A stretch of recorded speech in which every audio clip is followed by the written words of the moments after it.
水，俺妹啊，我过来那都包没住嘞。你看，哎呀，我妈的呀，你那俺谁说不弄我骗来呢？我脑壳来làm对呢，我生气来làm骗你哦。你那俺听妈的 baby。သမီးတကယ်ချင်းလေလင်းနောက်လိုက်သွားပြီသမီးရဲ့ 先，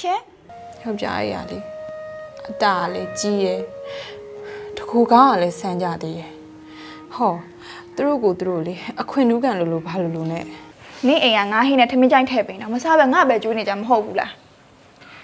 အော်ငါမကြိုက်ပေမဲ့ငါယောက်ျားကိုလက်ကတော့တိတ်ကြိုက်တာဟုတ်ဟာ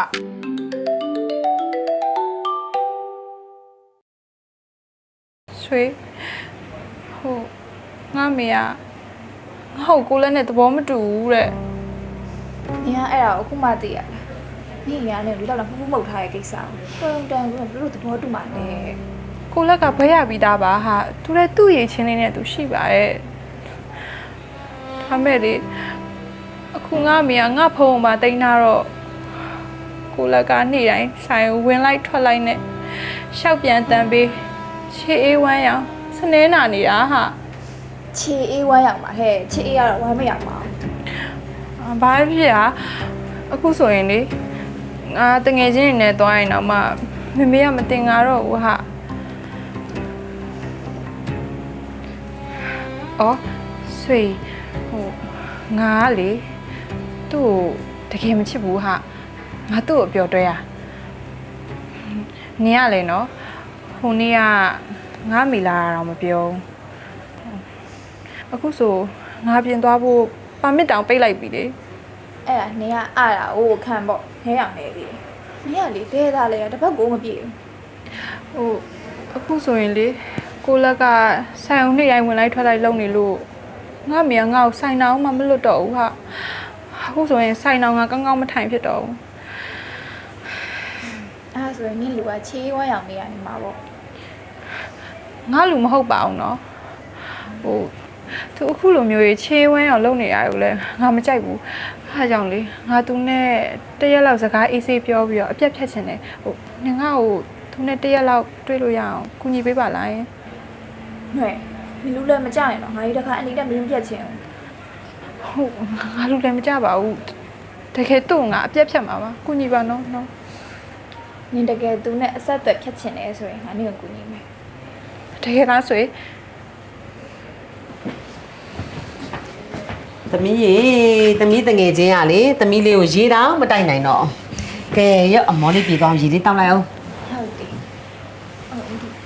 我嘞，这边那你们讲我嘞啊，那谁讲你多少钱咯？没有考完路呀啦。 ဩအေးပါခေါ်သွားဒါပေမဲ့သမီးတငယ်ချင်းကြောင်းသမီးအတိဆုံးနော်ဟိုအကောင်နဲ့လုံးဝပေးမတွင်းနဲ့နော်သမီးကြားလားသမီးကိုစိတ်ချလို့အတီထဲလိုက်မယ်မြင်သွားပြီးမြင်ပြန်လားနော်သမီး OK。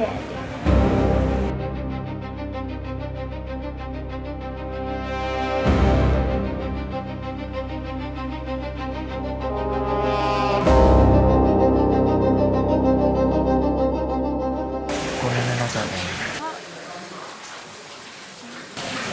ဆွေဟာ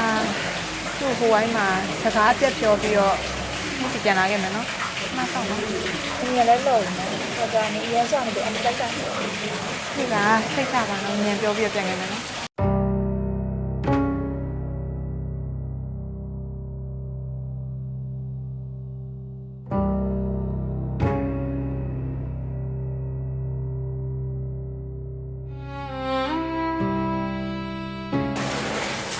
你那俺谁说不弄我骗来呢？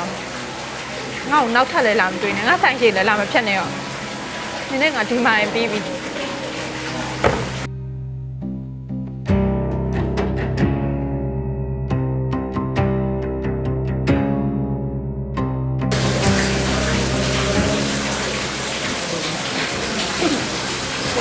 这样。嘿，ဒီလိုကြောက်လေကိုလက်ကတနာစီရတယ်နော် ဘသူ့ကိုမှစာနာကြမလို့ကိုပဲတနာကြမှာအပြူကြီးမမရဲ့ အေးပါဟဲ့အေးပါနေရလဲ ဒီကပြန်အောင်ငါမေဆောင်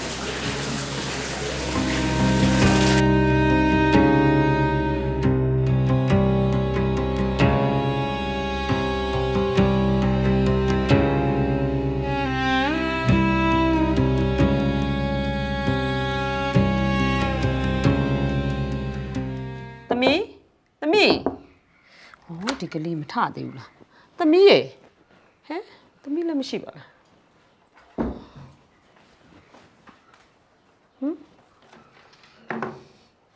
မမေသမီးကိုခွတ်လွတ်ပါသမီးချစ်တဲ့သူနဲ့လိုက်သွားပါပြီမနဲ့ဖះဟိုးမဖြစ်သေးပါဘူးဆွေကြီးကိုဆက်အောင်ပါပဲ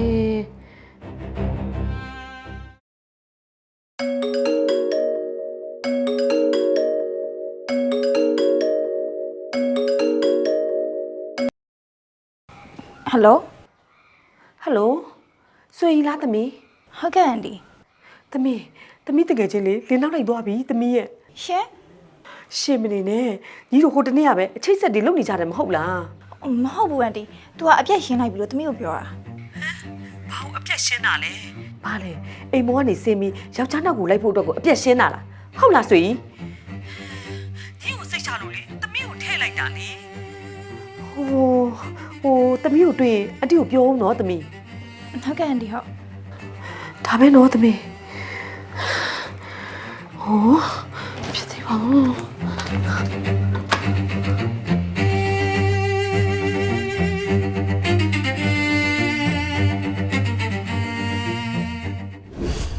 ဖြစ်ရပြန်ပြီနင်တို့ကြိုက်တုံးသွားကြတော့မိဘကြီးတားနေခဲ့ကြတဲ့ကငါ့ကိုမလှိမ့်တစ်ပတ်လှုပ်ပြီးတော့နော်နင်တို့အချင်းချက်တွေလှုပ်သွားကြတာအခုပဲကလေးကမူကြိုရွယ်ရောက်နေပြီဘလို့ဖြစ်ရလဲတကယ်ချင်းနင့်အမိနဲ့ရောအဆင်ပြေရမလား မင်းမနေပါနဲ့တော့ဆွေရဲ့ငါတို့မပေါင်းကျင်တော့တာပဲတည် အေးပါဟဲ့မပေါင်းချင်အောင်ဆိုလည်းမပေါင်းနဲ့အစရဒီအိမ်အောင်ရေးခီးဆိုတာတားရရဲ့လမ်းမှာမဟုတ်တာနေရတတိသမီးဆိုတော့အိမ်မပေါ်ပါပဲနေခဲ့ရလေငါအဲ့ဒါတွေကိုကြိုတီးလို့ငါနင့်ကိုကြိုပြီးတားခဲ့ရပေါ့ ဟုတ်တယ်ဟာငါလေနဲ့လို့အပြိုကြီးပဲလုပ်ခဲ့ရမှာအခုငါနောင်နာရလုံးလို့သူ့မျက်နှာမြင်တော့မြင်ကြတော့ ခဲလို့နင်တို့စိတ်ဖြတ်နိုင်တယ်ဆိုလို့ရှင်နင်ကွာလိုက်တာကောင်းတယ်နင်အခုဒီကလေးကတယောက်ပဲရသေးရမလားနင်ပြိုကြီးပြန်လုပ်လို့ရတယ်နင်လေကြိုက်တဲ့သူကိုခေါင်းခောက်ပြီးရွေးလို့တော့ရတယ် တော်ပါပြီဆွေရဲ့ငါယောက်ျားတွေကိုတော်တော်လေးစိတ်ကုန်နေပြီဟာယောက်ျားတွေကလေအတားလည်းကြီးရဲ့တကူကောင်းကလည်းဆန်းကြသေးရဲ့ဟောသူတို့ကိုသူတို့လေအခွင့်အရေးလို့ဘာလို့နဲ့အမြဲတမ်းလေဦးစားပေးခံကြနေကြငါမိဘအိမ်မှာဘယ်လိုမျိုးနေခဲ့ရလဲဆိုတော့နင်အသိပဲလေအဲ့ဒါကိုချင်းစာတရားမရှိဘူးငါမှအမေရဲ့ fashion ဆိုင်အောင်လဲဦးစီးရသေးရဲ့အိမ်ရဲ့တာဝန်ကလေးရဲ့တာဝန်တွေကိုလည်းငါထမ်းတာရသေးရဲ့ငါတော်တော်လေးပြစ်မှန်းနေပြီဟာ စိတ်မကောင်းဖြစ်ပါနဲ့ဟာနင်ကိုယ်တနာစမ်းပါ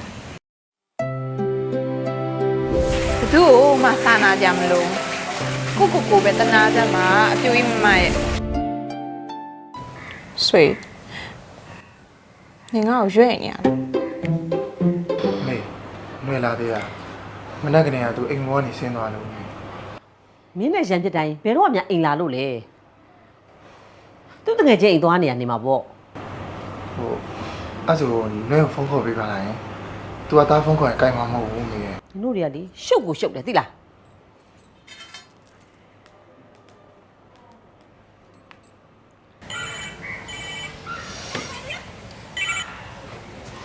ဟယ်လို ဆွေသမီးအန်တီသမီးလာသေးလားဒီမှာလေသူ့ယောက်ျားအိမ်ကိုရောက်နေလို့သမီးရေသူနဲ့စကားများပြီးအိမ်မောကဆင်းသွားလို့တဲ့အဲ့ဒါသူ့မှာသွားစရာလည်းရှိတာမဟုတ်ဘူးသမီးအိမ်များရောက်နေသလားလို့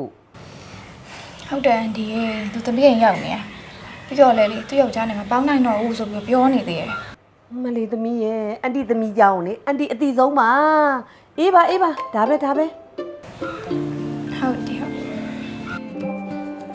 ကဲဆွေအိမ်မှာတဲ့လိုက်သွားကြည့်တော့ အဲ့ဆိုသားသွားလိုက်အောင်ပါ ကြွတ် ဘာပြောရလဲသူချင်း နေယောက်ျားသူ့နေမင်းကိုရောက်လာရင် ဆွေကျွန်တော်ကိုလက်ပါ နေယောက်ျားအိမ်ရှိကိုရောက်လာပြီတဲ့ ဆွေနေမဲထွက်တွေ့လိုက်တော့ သူ့မျက်နှာမမြင်ချင်ဘူးပြီးတော့တကားလည်းလုံးဝမဖွင့်ပေးနဲ့နော်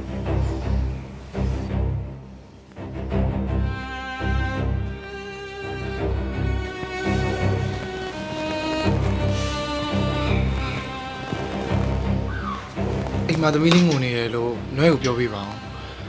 နွဲကိုအိမ်ပြန်လိုက်ဖို့ပြောပြပါအောင်ဟာ ဒီမှာခဏဆောင်တော့ကိုလာ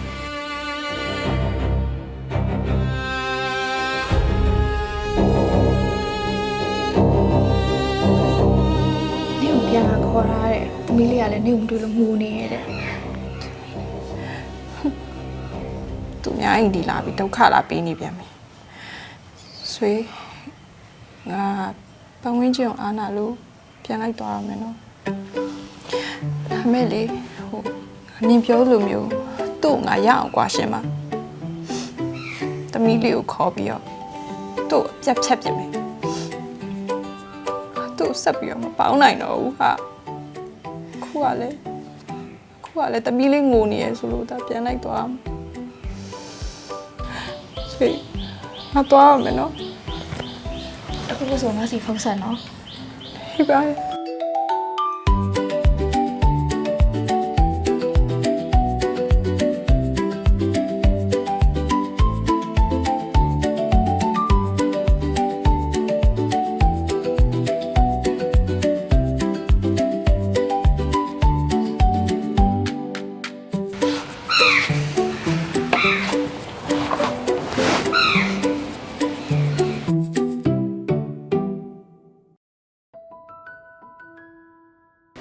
ငါတငယ်ချင်းလေးတနာလိုက်တာမိဘတွေကလည်းလက်ဆင်ပေးထားတာအခုထိကိုအိမ်ပြန်မခေါ်ကြသေးဘူးဆိုင်မှာတော့အလုပ်ပြောင်းရင်ခိုင်းတာလို့တော့ပါသေးရဲ့လေလင်တယောက်ရဖို့အတွက်နဲ့အတိုက်ခံလို့ယူထားခဲ့ရတာတော့မှသူ့ယောက်ျားကလည်းကိုချင်းနဲ့စားတက်လိုက်တာ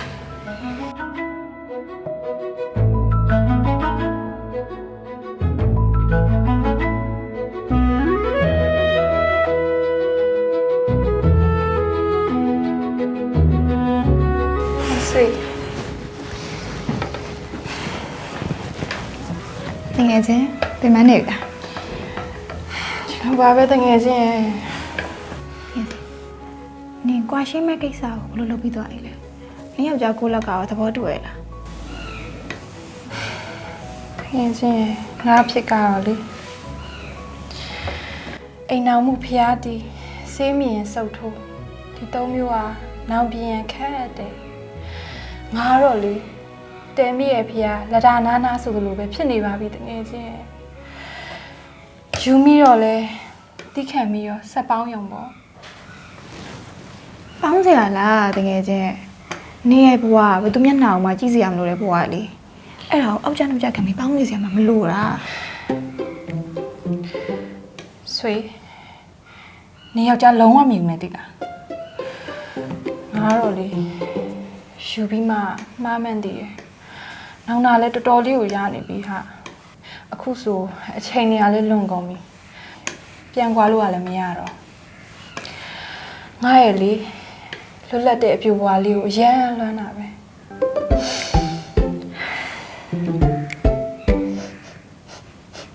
ဟဲ့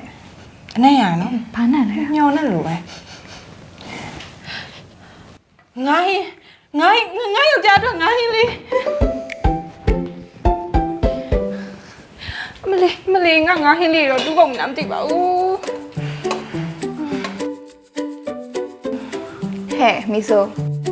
နင်အပြူတော့ကငါဟင်းကိုအယိုးများလို့မကြိုက်ဘူးဆိုနင်အိမ်ကငါဟင်းနဲ့ထမင်းကြိုက်ထည့်ပေးတော့မစားပဲငါပဲကျွေးနေကြမဟုတ်ဘူးလား အော်